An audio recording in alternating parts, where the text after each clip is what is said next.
Bienvenidos a una emisión más de Derecho a Disentir, el programa de Justicia TV en el que, a partir de sentencias de la Suprema Corte de Justicia de la Nación, abordamos temas de interés nacional con estudiantes de diversas carreras y universidades. Hoy analizaremos el amparo directo en revisión 4533 del 2013 sobre la jerarquía de derechos humanos y el principio pro persona. En el caso, una persona fue sentenciada por haber cometido un robo en contra de un transeúnte y además ejerció violencia para defender lo que había robado. Ante dicha sentencia condenatoria, tramitó una demanda de amparo directo donde reclamó la violación a diversos derechos fundamentales contemplados en la Constitución General y en los tratados internacionales, ya que consideró que las pruebas no habían sido analizadas correctamente. Dicho amparo le fue negado por el Tribunal Colegiado, así que tramitó su revisión ante la Suprema Corte de Justicia de la Nación, a la cual le correspondió el análisis del artículo primero constitucional. Para platicar de este tema, nos acompañan Santiago Contró, de Derecho de la Anáhuac, Andrea Nava, de Ciencias Políticas y Relaciones Internacionales del ITAM, y Ángel Armas, de Derecho de la Benemérita Universidad Autónoma de Puebla. Comenzamos.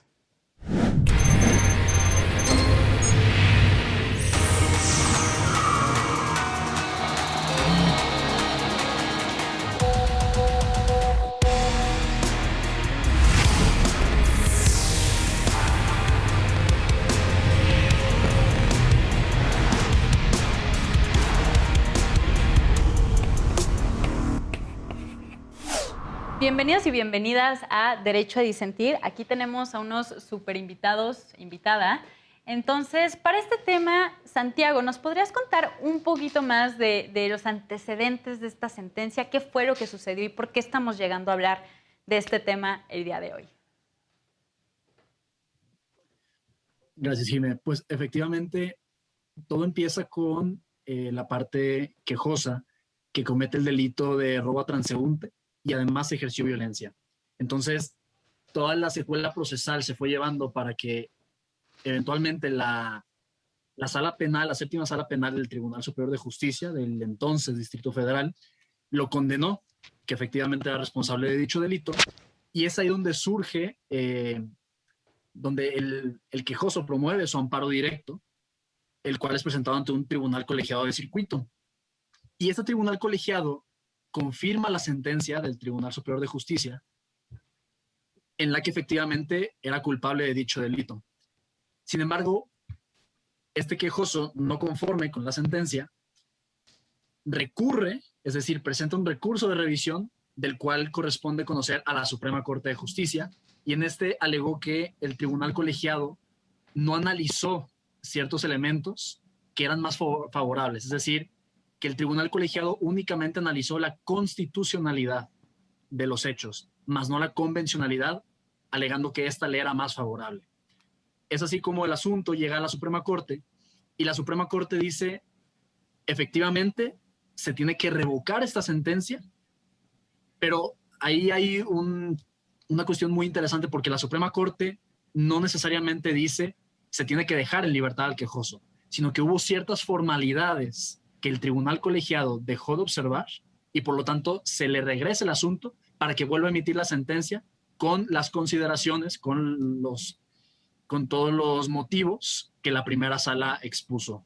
Entonces, esa fue la secuela procesal y ahí fue donde terminó dentro de la Suprema Corte, que eventualmente regresó al tribunal colegiado, pero ya no para analizar esas cuestiones que la primera sala... En efecto, es algo bien importante esto que comentas, porque muchas veces cuando salen las noticias que la Suprema Corte otorga un amparo, dicen, ya se va a dejar en libertad a X o Y persona.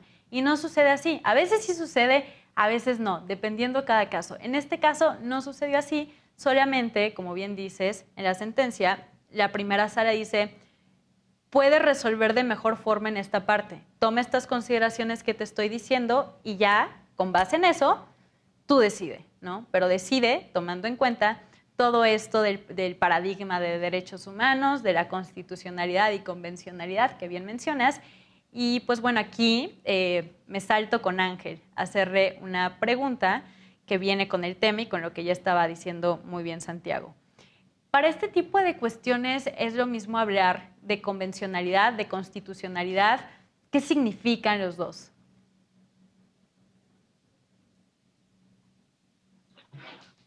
Hola, pues anteriormente, a lo mejor si nos hubieran hecho esa pregunta hace unos 10, 20 años, hubiéramos dicho que lo que debe primar la constitucionalidad, que vendría a ser el estudio de únicamente de los derechos contenidos en la Constitución.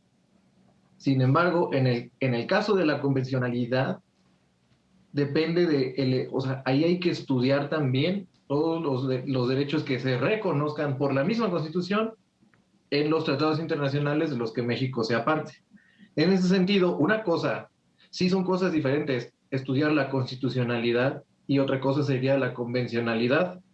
En este caso, la convencionalidad, desde mi punto de vista, es un análisis más íntegro de los derechos humanos y que se debe tomar en cuenta el tema que nos ocupa, que es el principio pro persona, de forma de que se interpreten de la forma que mejor convenga a quien lo esté recurriendo en este caso.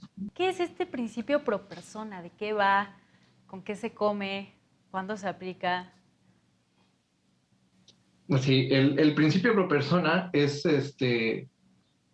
yo lo veo como esta obligación que tienen los jueces y las autoridades en general de observar, bueno, de tener dos supuestos: elegir la norma que mejor convenga, que mejor asista a quien recurra a ella, y además hacer una interpretación en su favor de la persona agraviada.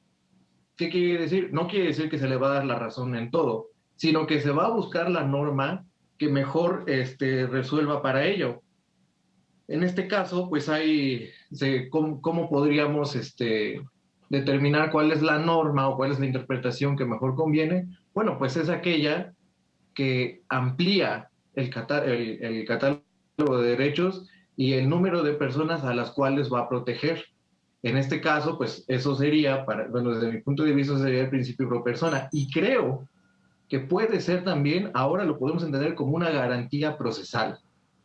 O sea, incluso hasta podría formar parte de otro principio, que es el principio de certeza jurídica, porque ahora las personas deben tener la certeza de que al momento de recurrir ante una autoridad jurisdiccional, se les va a garantizar que la norma que se les va a aplicar es la que mejor convenga en la protección de sus derechos humanos. En efecto, son cuestiones bien interesantes que comentas. Y pues de aquí salto a una pregunta que le pueda hacer a Andrea. Y puede ser igual más de opinión o no, como veas, pero ¿crees que debería de haber algún tipo de jerarquía entre los derechos humanos, ya sea que estén en la Constitución o en tratados internacionales? ¿O cómo debería de aplicar? Yo creo que no debería de haber esa jerarquía y lo bueno es que, bueno, de lo que yo he leído, yo soy politóloga, me gustaría también ahorita hacer una intervención contando un poco cómo, yo me tengo que contar una historia para explicarme cómo surgieron estas normas jurídicas. Para mí es muy importante este tema del contexto. Pero ahorita que preguntas sobre las normas, yo creo que el sistema jurídico mexicano, en el sistema jurídico mexicano en materia de derechos humanos, por cómo está la legislación en este momento, ya no hay jerarquía. Hay un tema ahí por cómo quedó la tesis 293-2011 que se muestra dentro del caso que estamos aquí debatiendo, que se menciona en esta sentencia, en este amparo. Sin embargo, yo creo que en el sistema jurídico mexicano, en materia de derechos humanos, ya no hay jerarquía. ¿Y por qué? Porque parece ser que ya no se está buscando una norma jerárquicamente superior, sino la norma que más protege, ¿no? Y esa norma que más protege puede estar en cualquier peldaño. Y en este sentido hubo como, a mi parecer, un cambio de paradigma tal vez de la reforma. Y como bien ya explicaron mis compañeros, pues existen dos partes, ¿no? La parte normativa, la vertiente normativa del principio pro persona y la vertiente interpretativa.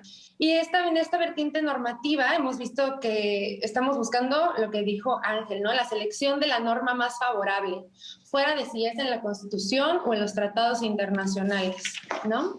Entonces estamos buscando seleccionar la norma más favorable y después de que seleccionamos esta más favorable, agarramos la vertiente interpretativa del pro persona y le decimos que pues tenemos que además interpretarla de una forma expansiva, armónica.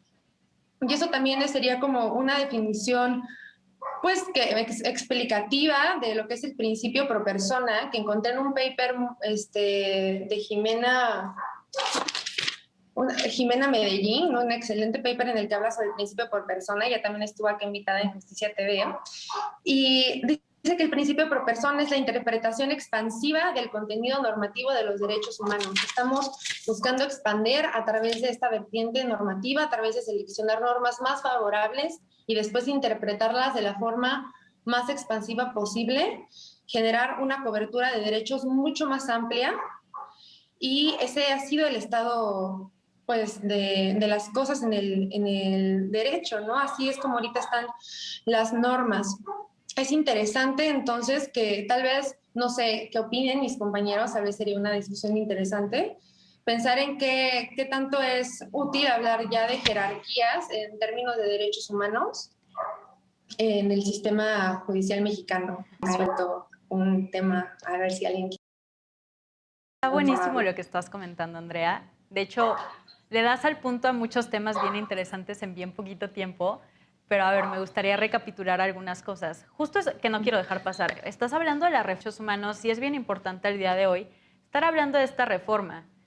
Digo, ya no es tan nuevo paradigma de derechos humanos porque justo ya pasaron 10 años. Estamos a 10 años de esa reforma de derechos humanos, así que digas muy nuevo paradigma ya no es. De hecho, ya pasamos de la 10ª época a la 11ª época, pero se sigue hablando de estos temas. ¿Por qué? Porque la gente sigue pensando que los derechos humanos son solamente para sacar a las personas de la cárcel, a personas culpables según ellos de la cárcel, ¿no? Y los derechos humanos van mucho más allá de todas estas puertas giratorias en el sistema penal y demás.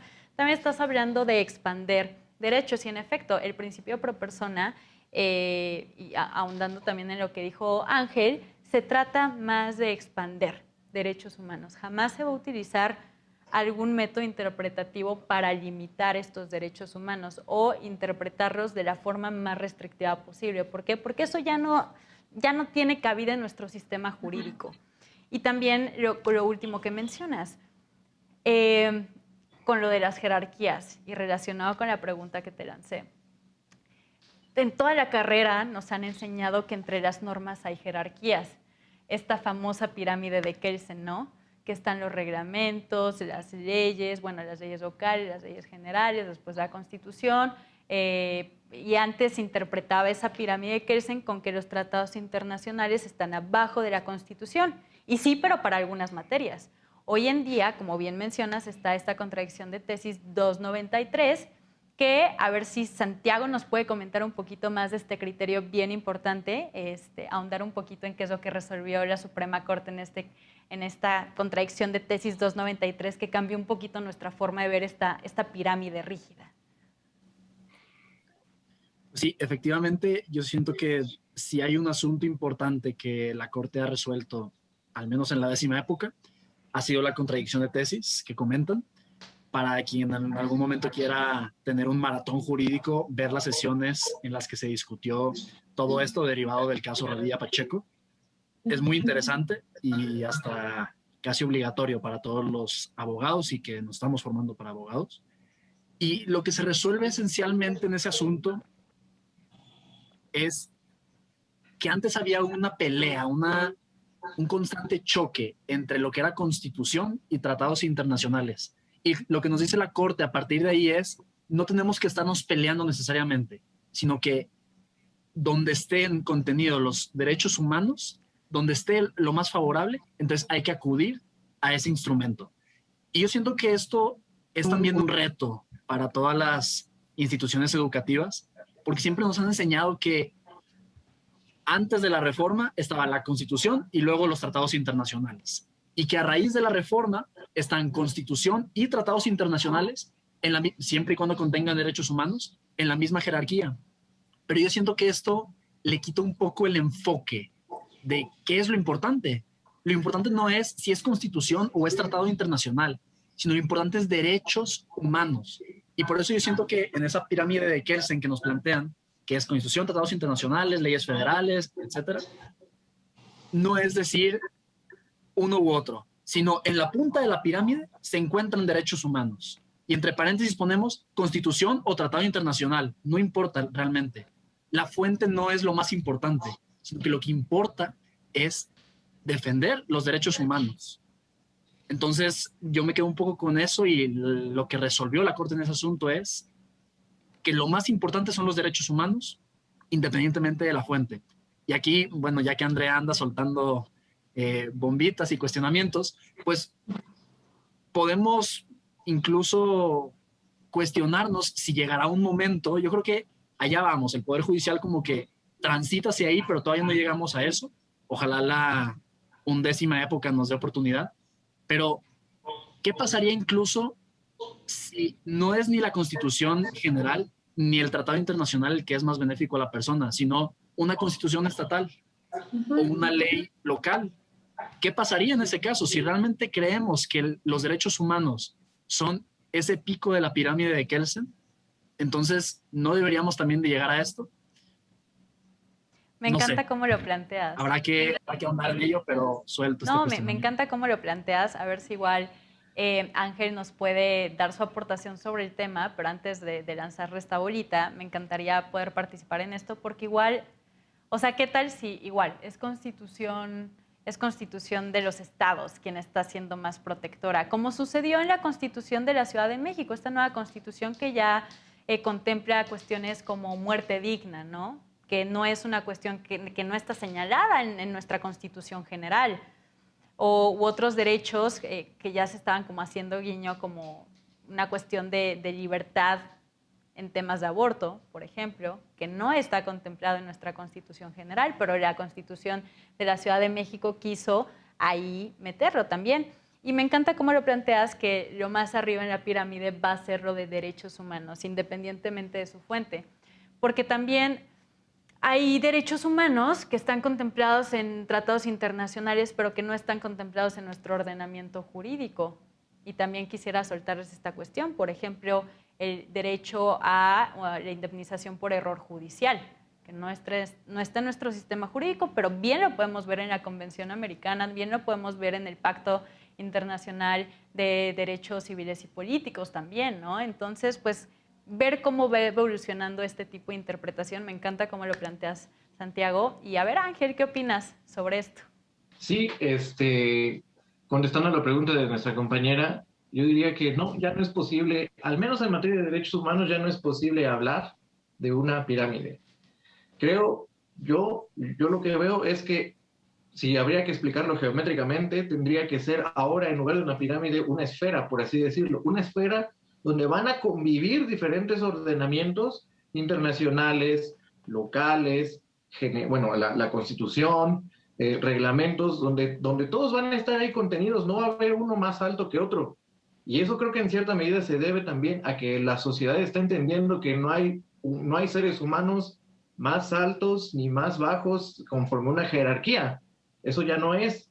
Entonces ahora hay que entender que las normas en derechos humanos están como una esfera y están conviviendo.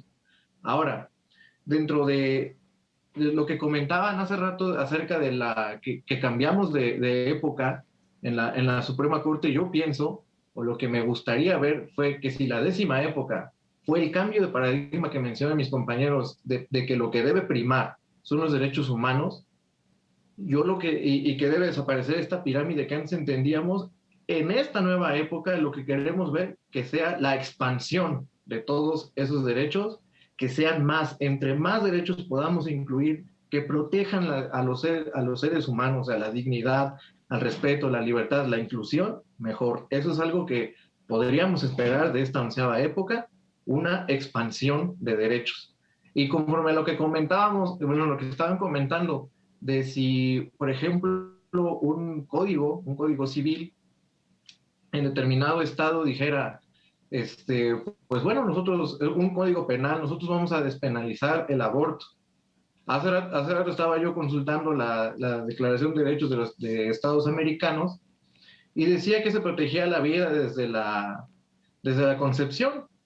Y se han escuchado voces que dicen que a partir de ahí es que no se puede despenalizar el aborto. Bueno, pues en este sentido, si un código penal o un código civil va a proteger el derecho de las mujeres de decidir, claro que podemos elegir entre un código penal o una constitución local, incluso por encima de un tratado internacional, porque ya no existe esta jerarquía, sino que ahora hasta los códigos penales conviven con tratados internacionales que nos van a permitir una ampliación de derechos que, repito, es lo que me gustaría ver a mí ahorita en la 11ª época, una expansión de derechos. Es bien importante esta intervención que haces y a mí me encanta pues esta idea de poder imaginarlo ya más como, en materia de derechos humanos, por lo menos imaginarlo más como una esfera que como una pirámide. Y ojalá que se apueste a la próxima época en que así sean las cuestiones interpretativas. Digo, la 10ª época se ha encargado de darle contenido, alcanza algunos derechos, de establecer qué normas forman parte de este parámetro de regularidad constitucional, que es un término que vamos a abordar regresando de esta pausa. Ya terminamos esta primera parte de este programa, pero está muy interesante. Entonces, regresamos pronto a Derecho a Disentir. Estamos hablando sobre jerarquía de derechos humanos y principio pro persona. Regresamos a este programa de Derecho a Disentir, donde estamos hablando sobre la jerarquía de derechos humanos y el principio pro persona. Ya Ángel decía cuestiones bien interesantes sobre qué sucede si alguna norma local es más protectora que incluso tratados internacionales. Y pones el ejemplo de aborto, que es bien interesante, porque en efecto, en la Convención Americana, igual de Derechos Humanos, creo que en su artículo 4 dicen que la vida está protegida desde el momento de la concepción, ¿no? Entonces ahí pues entra en un tema con todo lo del aborto, pero pues bueno, México se salvó en ese momento porque hizo justo una declaración interpretativa. Dijo, bueno, esas ya son cuestiones que a mí me compete regular, tu convención, no te metas en mi vida. Y pues bueno, eso nos da un poquito más la libertad de interpretar ese cuarto de la convención a ser más protectora de derechos de las mujeres en el tema de aborto, por ejemplo. Pero bueno, Andrea, ¿qué opinas de todo esto que están diciendo tus compañeros? A ver si quedaste conforme con la respuesta a la pregunta que lanzaste. ¿Cómo ves? Pues yo quedé como muy satisfecha y emocionada con las intervenciones de mis compañeros, porque estamos hablando de estas metáforas de la esfera, de poner los derechos en la punta de la pirámide, ¿no? De ya no pensar en jerarquía, sino dentro de la norma que más protege. Y esta norma que más protege, como bien dijo Ángel, puede estar en cualquier peldaño de la normatividad y pues no solamente es que el juez decida o no decida hacerlo, que sea como una esperanza de nosotros, sino que es su obligación. No es libre de elegir lo que quiera, sino que debe elegir la ley, la norma que más y mejor proteja, tanto en la parte de interpretación, tanto en la parte normativa de este principio pro persona. En ese sentido, me gustaría retomar rápidamente también algo que dijo Ángel sobre el caso Radilla Pacheco, para trazar un poco cómo llegamos aquí. El caso Radilla Pacheco fue una sentencia de la Corte en la que se le imputa responsabilidad internacional a México por un caso de desaparición forzada, y es a partir de eso que la Corte se pone las pilas para cumplir con la Convención Interamericana y genera el expediente Varios 912 para hablar del control de convencionalidad, y se habla de que todos los jueces tienen la obligación de interpretar según la Comisión Interamericana de Derechos Humanos, ¿no? Y ahí viene este tema de la convencionalidad. Están obligados todos los jueces a interpretar conforme al parámetro de regularidad constitucional, que ahora bloque, que va a ser la Constitución, los tratados internacionales. Después, a partir de eso, de esa acción de la Corte, viene la reforma del 2011, del que ya hemos estado platicando, y mis compañeros clarificaron muy bien todos estos temas. Y bueno, ahora tenemos en el artículo 1 el bloque de constitucionalidad, pero yo creo que sí hubo un problema en esta tesis 293-211. Pues hay una cosa ahí que tal vez podría limitar nuestras expectativas de vivir como en una esfera de derechos, porque en esta tesis dice, ok, todos los tratados en materia de derechos humanos están en el bloque de constitucionalidad, sin embargo hay un límite, siempre y cuando haya una restricción expresa en la Constitución política de los Estados Unidos mexicanos. Entonces, no aplica este principio pro persona, ¿no? O se vuelve ahí una cuestión, pues, compleja a la hora de realizar la interpretación. ¿Qué pasó con el principio pro persona? Entonces, se van a aplicar todos los derechos, el derecho que salvaguarde más, una interpretación expansiva, salvo que haya una restricción expresa en la Constitución. No, ahí pues ha habido varias críticas, como por parte de varios jurísticas, incluso se habla del tema del arraigo, que es ahí un tema muy interesante, porque pues el arraigo se permite en México por cuestiones políticas, guerra contra el narco, lo que tú quieras, pero en todos los tratados internacionales no está permitido. Sin embargo, está expresamente, al estar expreso en una ley, pues ahí no se puede aplicar el principio pro persona en su máxima expresión. Ese es un ejemplo por ahí que existe, pero creo que tal vez este es un candado que existe en nuestra legislación que yo creo nos impediría tal vez abrazar más como esta perspectiva de esfera de derechos. Y ahí voy a dejar mi participación porque quiero escuchar a mis compañeros. Sí, en efecto, estás diciendo cuestiones bien interesantes. Eso del arraigo, de hecho, en esta tesis, como bien comentas, se establece como todo este universo en la Constitución, tratados internacionales, pero no todo es miel sobre hojuelas. Está pues este criterio que menciona que si hay un límite en la Constitución, se deberá tener ese límite en cuenta. Pero afortunadamente, a 10 años de la reforma y algunos tantos años de también esa contradicción de tesis, el único pero que se ha visto conforme a este límite es el ejemplo que tú dices, el de arraigo. Independientemente de ese ejemplo, creo que para los juzgadores y para las personas que aplican el derecho no ha sido limitante este límite, valga la redundancia, que dice la tesis, para poder aplicar de forma más favorable para las personas todos los derechos. A excepción del arraigo, que eso es horrible, ¿eh? Y no debería de estar ahí, es inconstitucionalísimo, aunque esté en la Constitución, pero bueno, es inconvencionalísimo. Pero bueno, esas no son cuestiones ahorita que me voy a pronunciar porque no hay pronunciamiento al respecto. Pero bien mencionas lo de la convencionalidad y lo quiero ligar a algo que estaba diciendo ya Ángel anteriormente. Es distinto hablar sobre convencionalidad y constitucionalidad, sí y no. Sí, para determinar la fuente del derecho de que estamos hablando. No porque, como bien mencionas, hay ya un parámetro de regularidad constitucional, que hay que imaginarlo así, ya que estamos con estas figuras imaginarias de triángulos, pirámides, esferas, pues el parámetro de regularidad constitucional hay que imaginarlo como un abanico, ¿no? Están pues todo este abanico de derechos, independientemente si vienen de la Constitución, independientemente si vienen de la Convención, está este abanico. Y este abanico es el parámetro de regularidad constitucional que se va a tomar en cuenta. Y pues bueno, es muy interesante todo lo que comentas, Andrea, y creo que Santiago tenía algo que comentar al respecto, como que le vi cara de querer participar en este debate. Sí, un poco.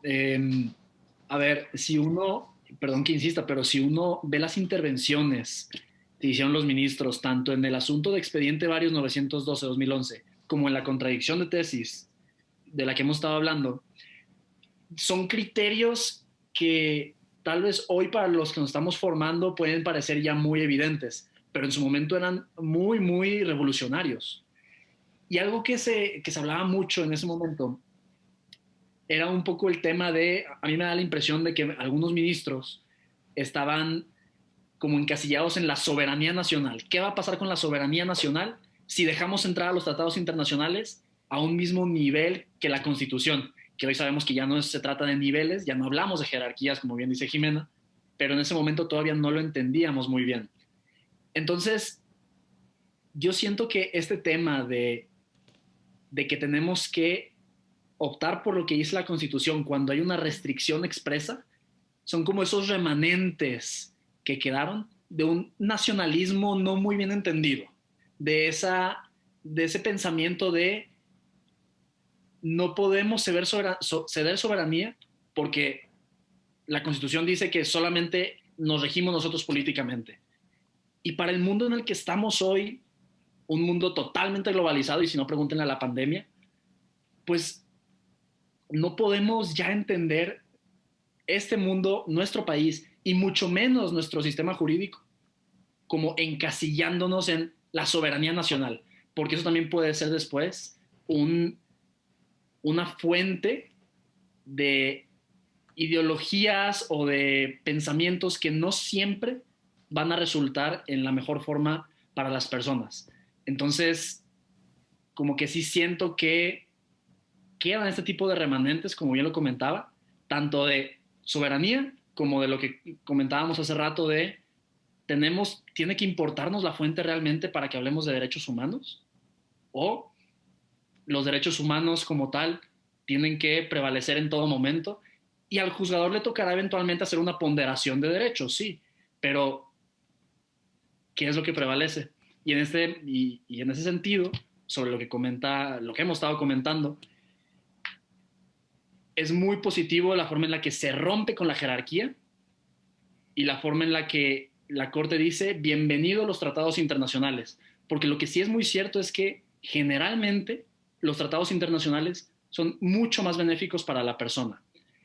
Y yo sí siento que hoy en día también las instituciones educativas, las universidades, tienen una deuda en el sentido de que se nos enseña mucho de la legislación nacional, pero no estamos muy familiarizados más que con algunos artículos en abstracto de algunos tratados más importantes, pero de ahí en fuera no nos metemos mucho, casi no nos metemos a la jurisprudencia de la Corte Interamericana. ¿Dónde está todo eso? Y ese es el plus que nos da como juzgadores, como operadores jurídicos o como litigantes. Es ahí donde está la diferencia y es una obligación que tenemos todos de formarnos en el ámbito internacional. En efecto, es súper relevante esto que comentas porque siento que viene una tradición de los abogados de la vieja escuela, que son los que nos dieron a nosotros. Ya a nosotros nos corresponderá, si en un futuro llegamos a dar clases, también cambiar ese discurso ante nuestras alumnas y alumnos. Pero sí, pues, rara vez se habla de tratados internacionales. Pero mucho creo que tuve una clase, y digo, sí tuve varias, o sea, una clase que se llamaba Tratados Internacionales, y tuve varias otras clases que sí hablaban de tratados, pero no de tal forma que se pudiera interpretar y analizar y saber el verdadero contenido de los derechos humanos en los tratados internacionales. Como les decía, por ejemplo, este derecho de indemnización por error judicial. Lo escuché en la carrera en algún momento. Probablemente sí, no me acuerdo porque lo dijeron muy por encima. O sea, supe de esto hasta que resolvió la Corte algo al respecto, ¿no? Pero es bien interesante también esto que comentas, que desde el criterio de la contradicción de tesis 293 se dice bienvenidas sean los tratados internacionales. Y en efecto, y también algo bien interesante que dice la 293 que no hemos comentado, es que también dice bienvenida a las sentencias de la Corte Interamericana. Y no solamente donde el Estado mexicano sea parte, sino que todas las sentencias de la Corte Interamericana van a ser vinculantes, es decir, van a ser obligatorias para el Estado mexicano, independientemente si nosotros, ahí mexicanos, estamos involucrados en el asunto o no. ¿Por qué? Porque en las sentencias de la Corte Interamericana hace ejercicios interpretativos, igual da contenido, da alcance a los derechos ya establecidos en los tratados internacionales, que también ya son obligatorios en el Estado mexicano. Pero es bien interesante también, no quiero dejar pasar esto que dices como del dejo de este nacionalismo, que a veces no puede llegar a ser tan benéfico. Y quisiera ver qué piensa Ángel primero y después Andrea sobre este tema. Bueno, efectivamente tiene razón Santiago en el sentido de decir que sí, son remanentes de tradición, ¿no? También hay que hablar de eso. Hay una tradición jurídica mexicana que lleva años, que efectivamente los abogados, los licenciados que nos dieron clases, pues nos las enseñaron. Ahora está en nosotros cambiar este tipo de paradigmas. Por eso es que hace rato decía yo, si la décima época fue la que le abrió la puerta a todo, bueno, la reforma en derechos humanos le abrió la puerta a los tratados internacionales, y la décima época se encargó de decirnos, bueno, se va por acá, se trata de esto, se aplica en determinados momentos. La onceava tiene que ser la de la expansión. En ese sentido, sí, hay que entender, a ver, ¿de dónde surge la soberanía nacional? Ese es todo un tema, ¿no? De entrada podríamos decir, bueno, pues es la facultad que tiene el pueblo mexicano de darse sus propias normas, su propia constitución. Pero ya en nuestra constitución, y ahí es donde se expresa la voluntad, lo que se le llamaba la voluntad general, y de ahí nace la soberanía nacional. Y si ya en nuestra constitución, en nuestro pacto político fundatorio, que eso es lo que nos debe interesar de la constitución, que es un pacto político que funda y a través de él se toman decisiones políticas gubernamentales, a partir de ahí es donde nosotros debemos entender que nuestra constitución ya dice que nuestras decisiones, que las decisiones gubernamentales y políticas de México se deben tomar a partir de la óptica de los derechos humanos. Y no es, en ese sentido, no es que aceptar que vengan los tratados internacionales y las sentencias de la Corte Interamericana de Derechos, no es entregar nuestra soberanía, porque en donde expresamos cómo se maneja nuestra soberanía, que es la Constitución, ya está expresamente dicho que aceptamos la jurisdicción de la Corte y la influencia de estos, de los derechos de los contenidos en tratados internacionales, y que además volvemos al tema, no es que nos estemos juzgando a ellos en una mecánica de una cosa más alta que la otra, porque no, sino como decíamos al principio, es una esfera en la que están conviviendo todos estos derechos y que, reitero, se tienen que expandir, porque eso sería lo más democrático que podemos hacer y esa sería la mejor forma de demostrar nuestra soberanía como mexicanos y que, y que va en busca de una mejor vida, que a final de cuentas para eso es que tenemos nuestras instituciones y para eso es que hemos reconocido todos esos tratados internacionales en materia de derechos humanos. Muy importante aportación que estás haciendo, Ángel, y también me encantaría escuchar la de Andrea, pero será después del corte porque ya terminamos con esta segunda parte del programa. Nos vamos a corte, esto es Derecho a Disentir. Yo soy Jimena Jiménez, estamos hablando sobre la jerarquía de derechos humanos. Bueno, si existe o no una jerarquía, estamos diciendo que no, pero seguimos hablando al respecto del siguiente. Regresamos a Derecho a Disentir. Yo soy Jimena Jiménez y estamos teniendo un programa maravilloso hablando sobre jerarquía de derechos humanos y del principio pro persona, cuestión que viene muy relevante en este momento porque estamos a 10 años de la reforma de derechos humanos en México. Andrea, estamos hablando de algo bien interesante antes del corte, de todo esto de la soberanía nacional que empezó diciéndolo Santiago. Luego empezamos a platicar un poquito más, pero creo que es un tema del que tú vas a saber. Tengo esa sospecha.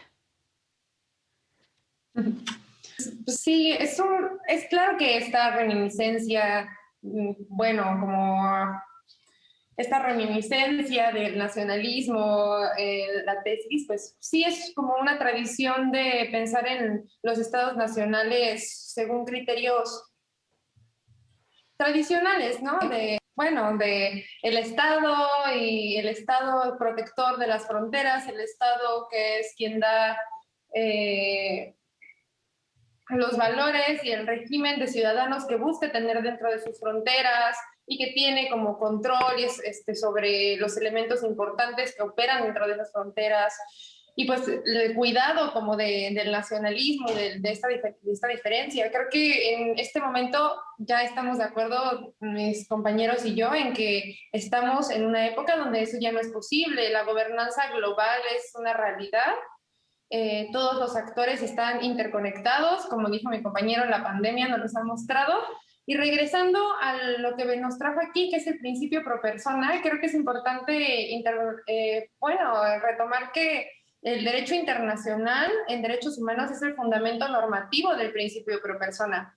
Hay que estudiar también cuáles son las dinámicas internas del derecho internacional y así vemos cuál es el impacto que va a tener pues, en las jurisdicciones nacionales. Creo que el debate se centra mucho tal vez a veces en comparar normas en una constitucionalización automática, autónoma, que parte como de esta dicotomía, ¿no? De internacional, nacional, y realmente creo que estamos ya avanzando y qué bueno que nuestra generación, o por lo menos que estamos aquí, busquemos avanzar hacia otras concepciones.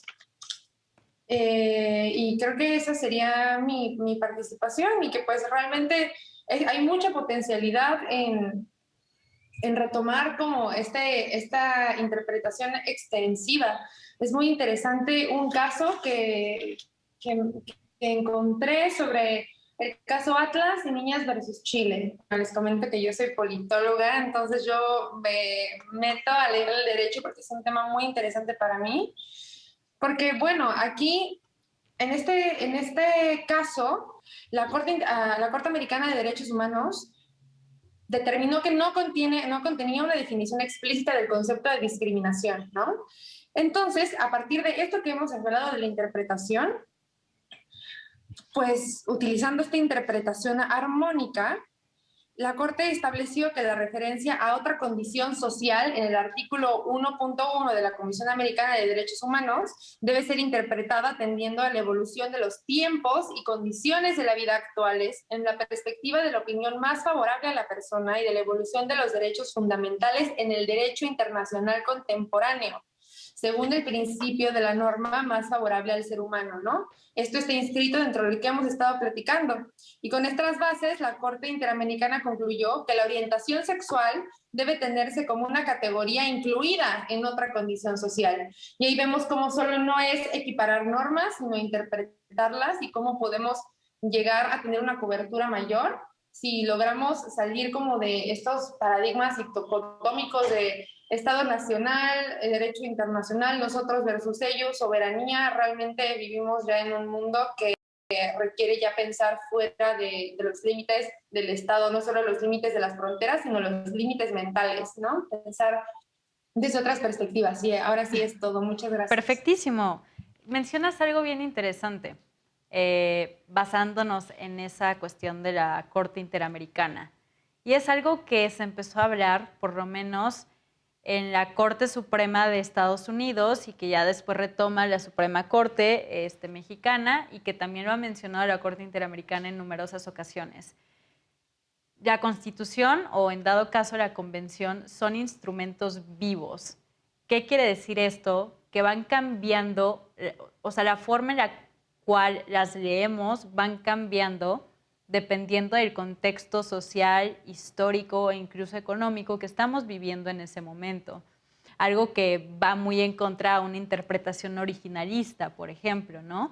O sea, interpretar las normas al momento en el cual fueron hechas, como si hoy en día pudiéramos interpretar nuestra Constitución a esas épocas post-revolucionarias en 1917. Lo cual, pues hay muchas personas que siguen defendiendo esta interpretación originalista, pero yo creo que hoy en día ya no tiene cabida en todo este sentido de derechos humanos. Y también decías algo bien importante sobre la interpretación armónica, que es algo que menciona en esta sentencia, también regresando un poquito, y pues bueno, preguntándole también a Santiago sobre esto que resolvió la Suprema Corte. ¿Qué sucede cuando existe un derecho humano que está contenido tanto en la Convención o tratados internacionales como en la Constitución? Bien decían en la sentencia, bueno, se tiene que tomar lo que dice la Constitución porque igual está en la Convención, o sea, da igual, ya está ahí la Constitución, ¿no? Pero ¿qué es lo que dice la Corte al respecto? En cuanto a la ponderación, a la restricción que se encuentra en la Constitución, pues efectivamente comenta que cuando hay como ya hemos comentado, cuando hay una restricción expresa en la Constitución, se tiene que estar a lo que expresa la Constitución. Y en cuanto a un poco el tema de la Corte Interamericana, yo siento que es lo más importante que nos ha dejado también, en el sentido de que también se amplía. Yo creo que esta es una de las palabras clave que comenta Ángel, que es expansión. Pues bien, es expansivo también este tema de incorporar todos los criterios, no nada más cuando México haya sido parte, sino en todos los momentos. Y si hay algo que se puede decir garantista de derechos humanos, yo digo que es este criterio. Entonces, no sé, cada vez más lo vamos a ir viendo, realmente es apasionante la forma en la que podemos crecer en este sentido. Y pues con muchísima esperanza. Ahora sí que realmente es muy esperanzador la forma en la que el Poder Judicial se ha posicionado como uno de los más vanguardistas. El Ejecutivo y el Legislativo en ocasiones pues depende de la ideología en turno. Sin embargo, el Poder Judicial, si algo positivo tiene, es que hay una estabilidad mucho mayor en el sentido de que sus miembros están más estables, tienen una estabilidad en su puesto mucho mayor que la de los otros dos poderes. Entonces, por lo mismo, yo veo con mucha esperanza cómo esas personas que han defendido los derechos humanos, al menos desde 2011 que tenemos esta reforma, pues van a seguir ahí muchos años más y de ahí vamos a poder nutrirnos. Realmente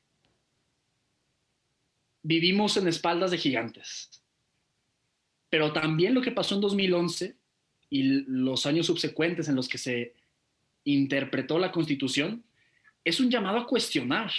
Es un llamado a cuestionar constantemente cuál es el paradigma del momento, ¿no?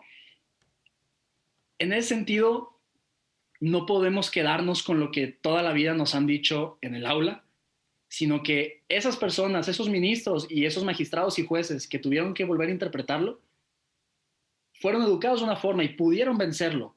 Y también es un llamado para nosotros para cuestionar. Nunca va a haber una legislación perfecta, un ordenamiento jurídico sin errores.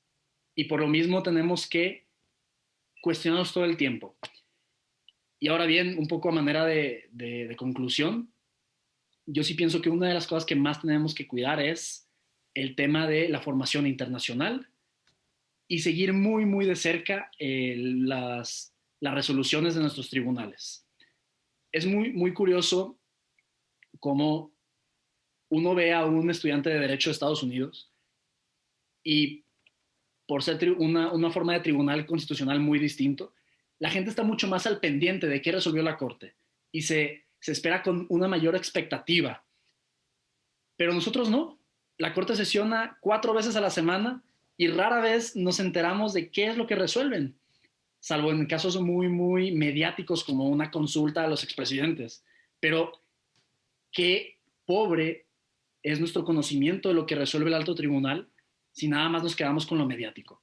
Entonces, realmente es un llamado a formarnos en lo internacional. Los tratados no están ahí de gratis. Y ahorita mencionamos el 1 o 2 tratados, pero ¿qué hay de la Convención de Belém de Pará? ¿Qué hay del Acuerdo de Escazú? ¿Qué hay de muchas materias que estamos dejando de lado? Entonces, formarnos en lo internacional y seguir muy de cerca lo que resuelven la Corte Interamericana y la Suprema Corte de nuestro país. Yo digo que ese es un llamado para todo estudiante de Derecho y para todo abogado, sin importar su edad. Qué buen punto que haces y gran frase de conclusión. Porque tienes toda la razón, es algo que estaba comentando con unos colegas hace poco, ¿no? Rara vez en la carrera nos hacen leer sentencias. Sabemos de los criterios judiciales porque nos citan una tesis, ¿no? Pero leer una tesis es muy diferente a leer una sentencia completa. Y justo es lo que se está apostando con este nuevo sistema de precedentes, ¿no? Leer la sentencia, de qué va. Entonces, pues en las carreras no nos enseñan a leer sentencias, no nos enseñan esos criterios relevantes. Entonces, es bien importante nuestra formación. Cuestionar eso y aplicarlo en nuestra formación es algo bien importante que estás diciendo justo. Y pues bueno, también a manera de conclusión, podríamos pasar con Ángel para que puedas dar tus opiniones de conclusiones. Pues, bueno, hace rato la pregunta que decía, ¿qué sucede cuando el derecho está reconocido tanto en tratados como en la Constitución? La resolución fue que se deben tomar ambas. Y de ahí voy a partir para la cuestión de la conclusión. Se deben tomar ambas porque la sentencia va y menciona la palabra armonizar. Entonces, en este armonizar los derechos y el control de convencionalidad, está lo que está diciendo, lo que dicen mis compañeros y en lo cual yo concuerdo. No, en que como abogados debemos estudiar el tema desde una óptica internacional. Eso sí es cierto. ¿En qué se traduciría esto en las escuelas? No necesariamente en más clases de derecho internacional. No necesariamente, sino que se traduciría en que incluso las leyes o en los cursos de derecho civil, de derecho penal, laboral y mercantil, entendamos que en todos esos siempre va a haber un área o un tema que va a ser internacional y que en todas las normas que estudiemos en la carrera o pueden llegar a tener un alcance internacional. De ahí es de donde yo creo que debemos empezar a formarnos como abogados no necesariamente internacionalistas, pero sí conscientes de que hay una voluntad global de darle progresividad y expansión de nuevo a los derechos humanos. Mi conclusión en general, a mí me parece que la sentencia que hemos analizado y los temas que hemos tocado, me parece una sentencia, creo que en su momento debió haber sido valiente en ir en contra de toda la tradición que hace rato estábamos diciendo. Yo imagino lo que ha de haber sido en ese año, yo iba como en secundaria o prepa, no estoy seguro, eh, pero lo que debió haber sido en ese momento, lo que tuvo de impacto en el mundo jurídico debió haber sido grande. Me parece que en ese sentido es una resolución valiente, es una resolución comprometida con los derechos humanos. Sobre todo por esto, ¿no? Por poner en la mesa del debate la mayor protección hacia las personas. Ese es el punto. Darle un valor más grande, una amplitud de valor al ser humano, que al final de cuentas es lo que nos toca. Eso por un lado. Por otro lado, para terminar, me gustaría reiterar pues esto, ¿no? El cambio de paradigma del que ya hablamos. Se terminan las jerarquías en materia de derechos humanos porque no hay seres humanos más altos que otros, ni no hay jerarquía de humanos. Todos los seres humanos es un ideal que aspiremos a la igualdad. Y por eso se termina esa jerarquía y ahora nos toca vivir en una esfera como lo es el planeta, y convivir de forma armónica en ese sentido. Y por último, mencionar de nuevo lo que a mí me gustaría ver en esta onceava época, que si la décima fue la puerta de entrada, la onceava sea la expansión de esta esfera de derechos y que vamos encaminados a una mayor protección de los mismos, de los derechos humanos, y en la cual podamos vivir armónicamente y en una de esas hasta en paz y con libertad. Perfecto, Todos. muchísimas gracias, grandiosas conclusiones. Sigues tú, André, en tus conclusiones, solo que nos queda muy poquito tiempo. Entonces, no sé si podamos ser un poco más breves con esto. Perfecto, pues muchas gracias por todos los puntos. Fue muy educativo para mí poder contrarrestar mis opiniones con las de ustedes. El análisis de la situación que estamos viviendo ahorita, el optimismo, veamos cómo podemos seguir haciendo para alcanzar un esquema de derechos que tenga mayor cobertura para todos, pero no solo eso, ¿no? Luchar porque haya una implementación y yo sé que ahorita estamos hablando desde una vertiente que esta es la vertiente del derecho y de lo normativo, pero pues sabemos que eso no es suficiente a la hora de mejorar la vida de las personas, a la hora de generar como pedagogías para que esta información llegue a personas que no tienen el lenguaje técnico para entenderla. Y pues no sé, como que manejar siempre estos temas desde la perspectiva de clase, desde la perspectiva de vivir como pues en un mundo patriarcal y racista y transfóbico y que todo el tiempo está como actualizando la desigualdad, que al menos en nuestra Carta Magna o que al menos en las disposiciones legales que existen, podamos avanzar un poco hacia un deber ser mejor para todos. En efecto, grandiosas Gracias. conclusiones. Y pues sí hay que ver este tipo de temas desde otra mirada que amplíen un poquito más nuestra perspectiva. Me dio muchísimo gusto tenerlos en este foro virtual el día de hoy. Creo que fue un gran programa, fueron grandes participaciones y fue un gran contraste de ideas, como bien dice Andrea. Y pues bueno, a mí me encantó tenerlos aquí. Espero que pronto nos podamos tener en este espacio presencialmente, pero por el momento es a la distancia. Y pues bueno, esto fue Derecho a Disentir. Hablamos sobre la jerarquía de derechos humanos y el principio pro persona. Yo soy Jimena Jiménez y nos vemos a la próxima.